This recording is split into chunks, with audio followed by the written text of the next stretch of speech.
لا إله إلا الله محمد رسول الله لا إله إلا الله محمد رسول الله.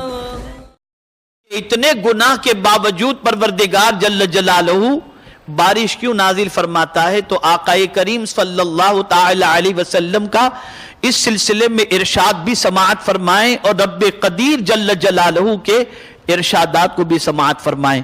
پروردگار جل جلالہ ارشاد فرماتا ہے وَإِن مِّن شَيْءٍ إِلَّا يُسَبِّحُ بِحَمْدِهِ، اور ایسی کوئی چیز نہیں جو اس کی حمد کے ساتھ تسبیح نہ کرتی ہو. یعنی ہر چیز، ہر مخلوق میرے مولا کی تسبیح کرتی ہے، اس کی حمد بیان کرتی ہے. اس کے بعد میرے آقا صلی اللہ علیہ وسلم نے ارشاد فرمایا اگر جانور نہ ہوتے تو بارش ہی نہ ہوتی، بارش ہی نہ ہوتی. اسی طرح سے حضرت مجاہد فرماتے ہیں کہ جب قحط اور بھوک مری عام ہو جاتی ہے اور بارش رک جاتی ہے تو جانور، اب جانور کیا کہتے ہیں اسے سنیے. جانور عاصی اور گنہگار بنی آدم پر لعنت و ملامت کرتے ہیں.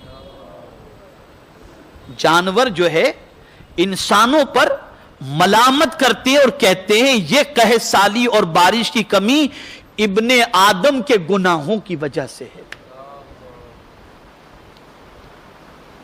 بڑے مزے لے کر کے لوگ گناہ کر رہے ہیں. گناہوں کے لیے نئے نئے قانون وضع کیے جا رہے ہیں، گناہوں کی آزادیاں دی جا رہی ہیں.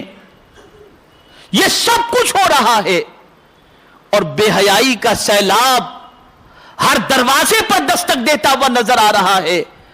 اللہ رحم و کرم فرمائے. معاشرہ برائیوں کے دلدل میں اتنا ڈوب چکا ہے، اتنا ڈوب چکا ہے کہ جس کی کوئی انتہا نہیں. گلوبل وارمنگ اور یہ ساری چیزوں کی بات تو دنیا کر رہی ہے کہ آج پہاڑ توڑے جا رہے ہیں، برف پہاڑ کے پگھل رہے ہیں. اس وجہ سے جو ہے درخت موجود نہیں ہے، درخت کٹ رہے ہیں.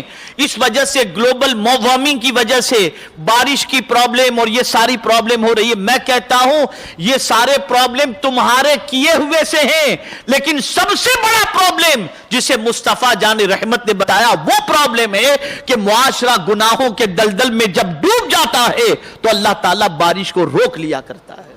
سب سے بڑا پرابلم یہ ہے، سب سے بڑا پرابلم.